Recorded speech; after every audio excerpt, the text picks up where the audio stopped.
மார்கழி மாசத்துல அதே மாதிரியாக இந்த சாதுர்மாச சங்கல்பத்தில் சுவாமி கொண்டிருக்கிறார். இப்ப சஹஸ்ரநாம பாராயணம் விசேஷமா நடந்தது. மார்கழி மாசத்துலன்னா திருப்பாவை பாராயணம் நடக்கும். அப்போதான் மனே மனைக்கு திருப்பாவை,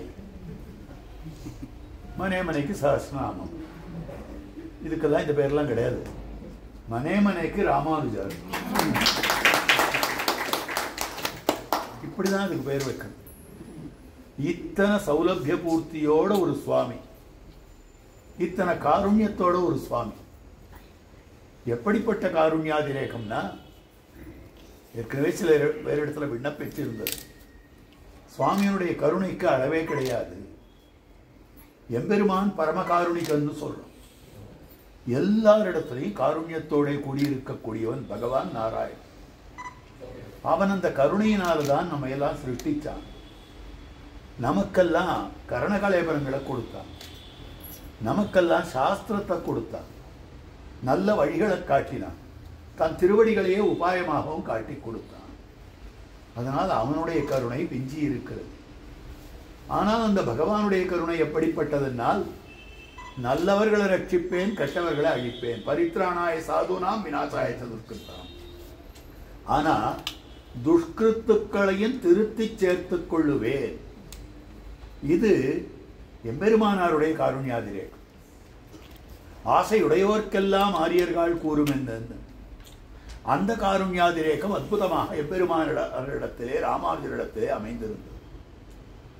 ஆனாலும் கூட ரகசியமான அர்த்தங்களை நமக்கெல்லாம் உணர்த்தும்படியான காருண்யாதிரேகம் அவரிடத்துல காணும்.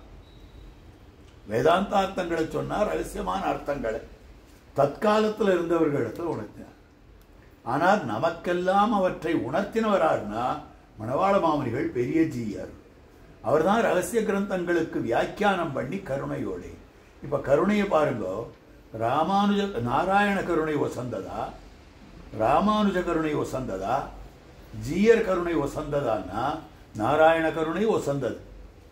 அதை விட உயர்ந்தது ராமானுஜ கருணை, அதை விட உயர்ந்தது ஜீயர் கருணை. நாராயண ராமானுஜ ஜீயருடைய கருணை அதை விட எப்படிப்பட்ட காருண்யாதிரேகம்! இந்த காருண்யாதிரேகம் யாருக்குமே வர.